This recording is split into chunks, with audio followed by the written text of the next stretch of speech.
Salam alaikum habibi. My name is Doug from IELTScity.com. Thank you very much for submitting your writing to our Write service. You're redeeming this free, I can't believe it, free, promotional Write service. And what that's about is basically, like you've done here, students write their essay and we correct them so that they can improve and hopefully kick some butt on the IELTS test. Booyah! Yeah, hopefully that's the goal at least, right?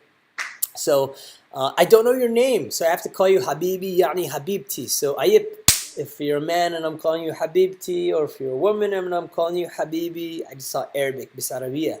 So anyways, yeah, I'm going to read your essay here. Obviously, we've marked it up. You see lots of colors here. We see red, yellow, green, and blue.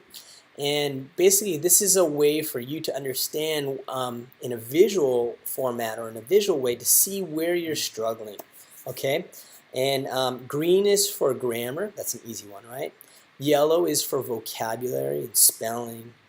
Red is for organization, structure, cohesive devices, coherence, yada, yada, yada. And blue is for answering the question.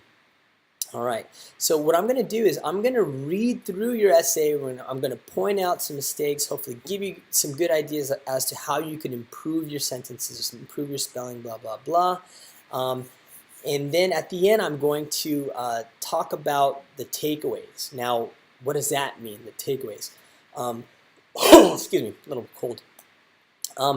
Takeaways, basically when you finish watching this video and being brave, by the way, to watch the video and hopefully improve. When you're done, you should be able to walk away, and the next time you submit a writing to us, hopefully, or if you actually sit the test and hopefully score well on the exam, you will do better because you've learned something. So that's what a takeaway is. So the takeaways are all the ways in which you will improve your writing because we've given you some advice. Those pieces of advice that will help you hopefully score better. All right. So the first time we look at it, I'm going to focus on the green and yellow, not black and yellow, but green and yellow. Okay, and that's going to be basically the grammar and vocabulary. Then I'm going to quickly go through it again, and we're going to talk about red and blue. And that's so you can kind of understand the different points in bite-sized chunks. If I talk about grammar, vocabulary, spelling, answering the question all at once, you might get a little bit overwhelmed, confused. So I'm going to go through it quickly, both green and yellow together, and then after that, red and blue, because they kind of go hand in hand. And then the takeaways, okay? So here we go. And one last thing I have to say. I'm focusing on all the bad things, right? It's kind of tough to see all your mistakes, but that's how you improve. All right, so focusing on all the problem areas, all the mistakes, that doesn't mean you haven't done a lot of things well.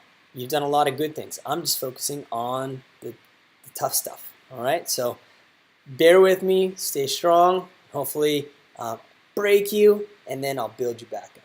That's the goal, okay? So let's get to it. All right, let's read together. You start. No, I'm just joking. All right, bear with me with my throat, okay?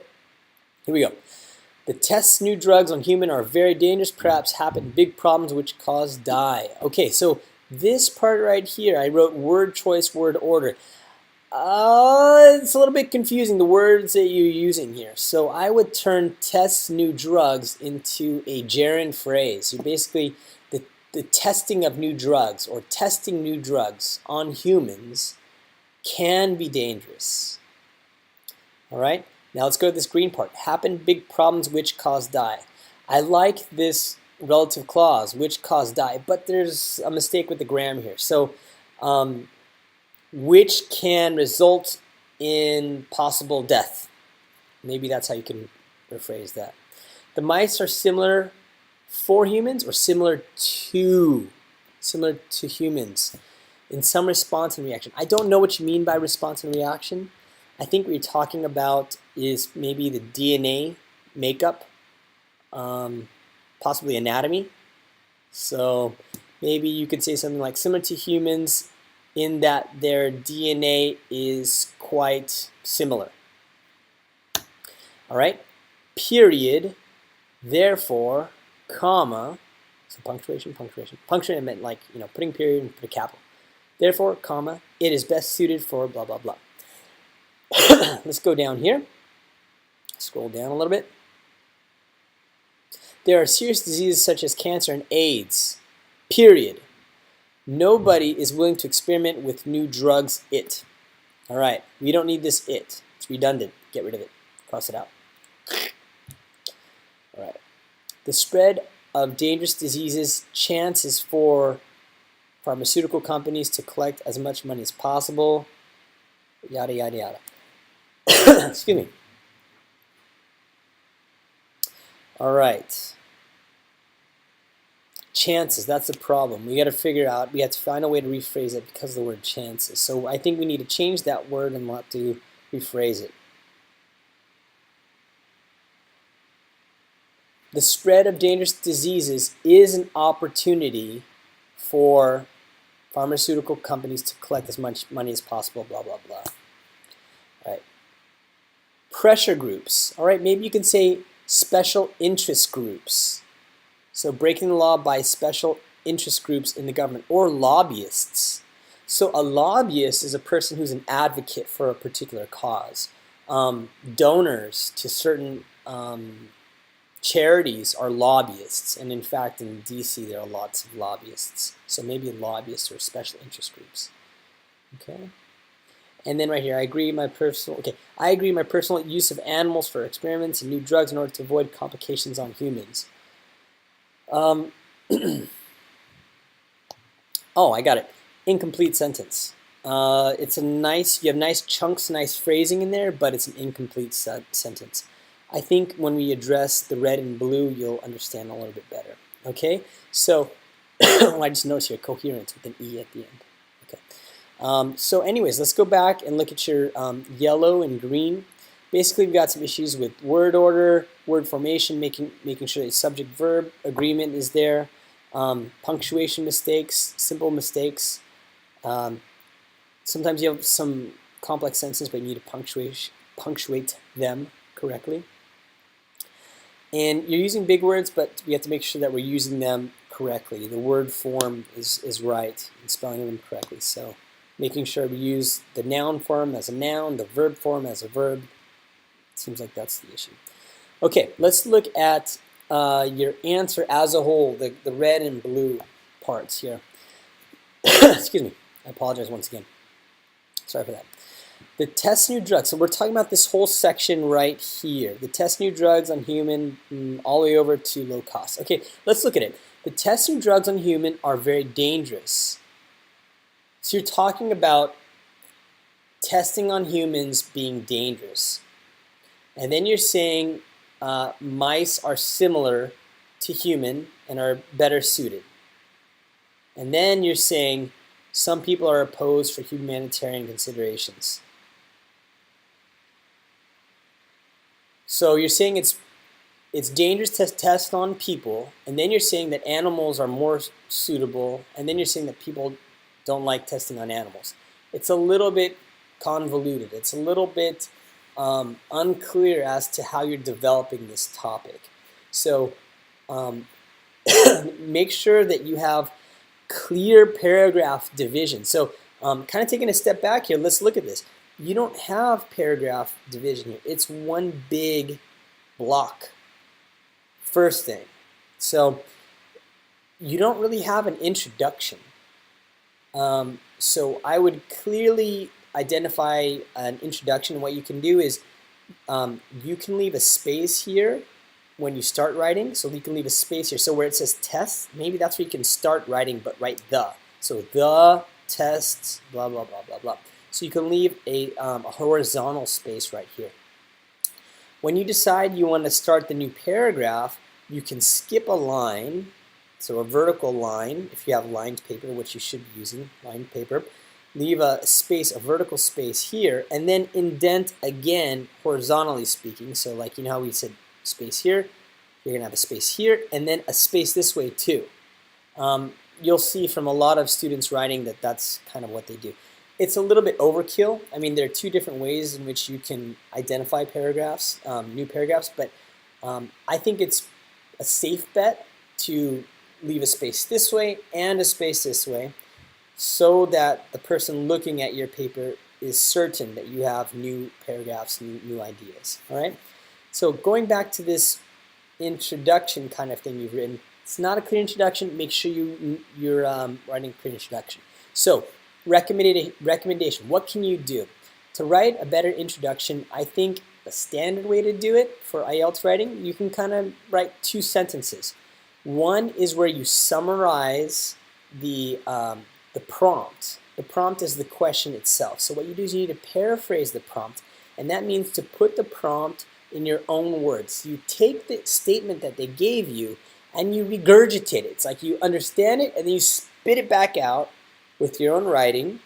And when I say your own writing, it means your own vocabulary, synonyms, maybe different verbs, or you change the noun form into a verb form and you adapt the sentence so that it's paraphrased, but it's not word for word. It's not verbatim. It's not copy paste. All right, so that's the first sentence you can use in your introduction. And if you'd like, as a second sentence, you can do one of 2 things. First, you can give your personal opinion, because this question asks you to give your personal opinion. Or you can say what will happen in this essay. So you can say something to the effect as this. You can say, this essay will outline both sides or both opinions, and I will give you my opinion. And you don't, I mean, that's not the exact wording you should use, but you can say something to the effect. Both sides will be discussed and opinion will be rendered. All right, so it's passive voice and you're outlining what's going to happen in the essay. That, I think, would be a little bit more clear or clearer as opposed to what you've currently written here. Okay? Now, going over here, you're talking about the fact that it could be, it's a bad idea to test on humans, and then you're saying that mice are suitable, and then you're saying that people are against the idea of testing on animals, and then you're saying that there are certain diseases such as AIDS that no one is willing to experiment with new drugs. I don't know how you've gotten to that point. And then let's continue with your next thought. Your next idea is that some people who are about to die may try anything. So you're saying, I really don't know where you're going with this, actually. So let's go to the next sentence. The spread of disease is a money-making opportunity for big pharma or pharmaceutical companies. And then the last sentence is, I think we should use animals for experiments. All right, so let me just summarize your argument or the flow of your essay. Once again, so I'm saying it so you can understand. You're saying it's not a good idea to test on humans. And then you said that mice are more suitable. And then you said that people are against testing animals.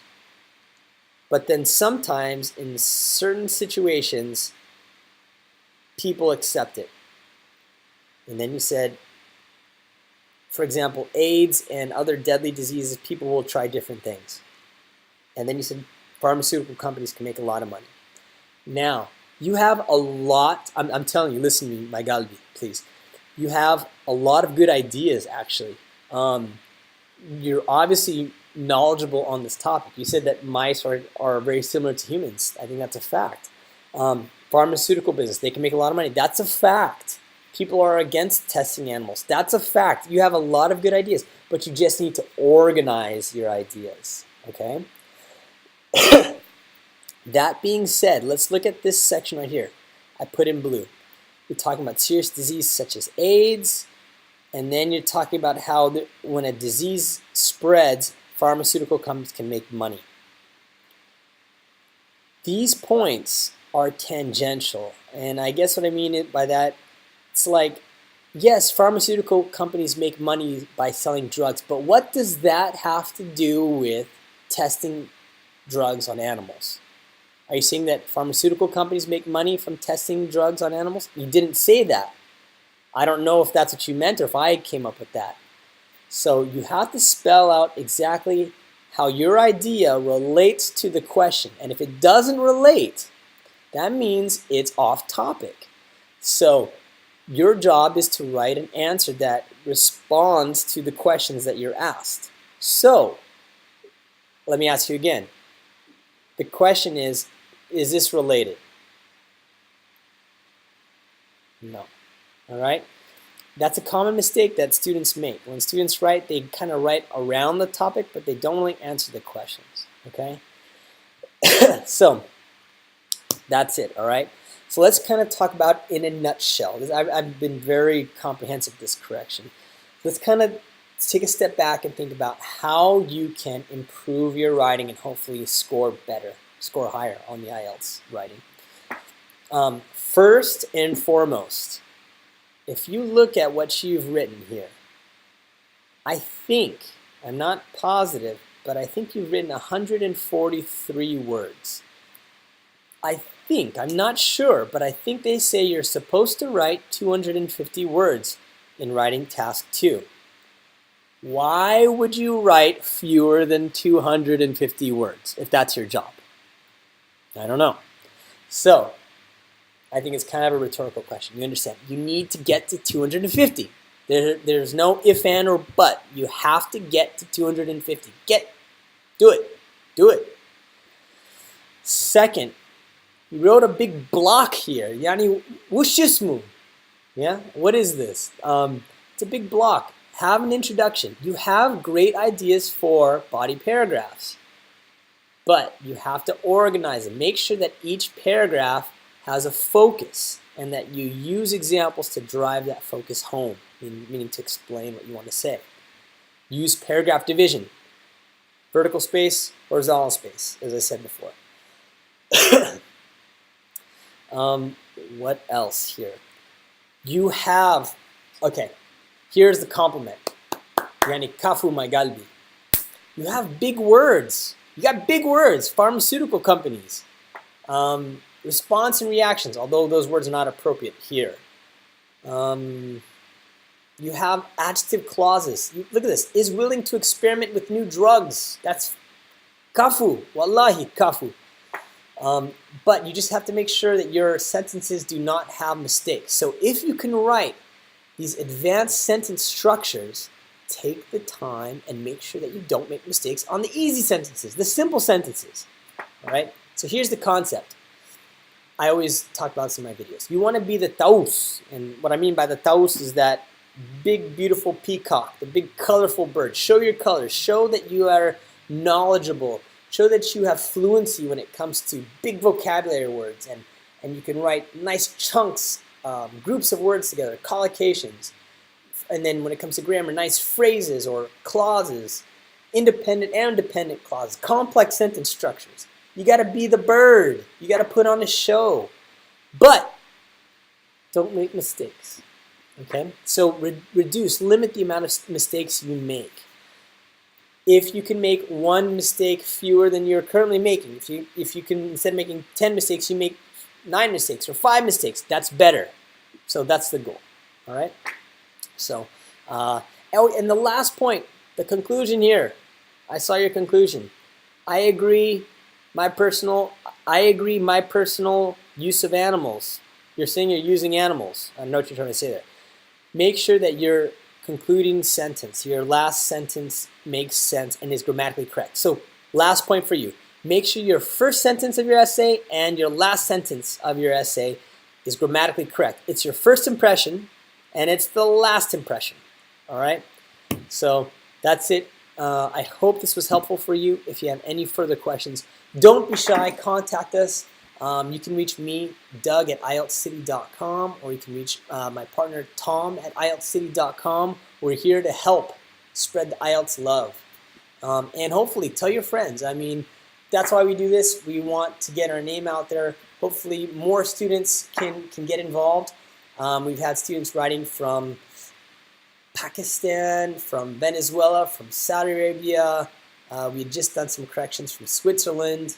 It's very exciting. Going to work with a student from Al-Khobar in the near future here. I don't know where you're from, my Galbi. Maybe you're from Al-Khobar, Braid, Al-Qasib. I don't know, maybe Saudi Arabia. Anyways, wherever you're from, thank you very much for writing. Tell your friends, and good luck on your next IELTS writing task 2. Feel free to rewrite, send to us if you want, okay? And take care, good luck, happy IELTS testing. شو بعدين إن شاء الله. تصبح على خير.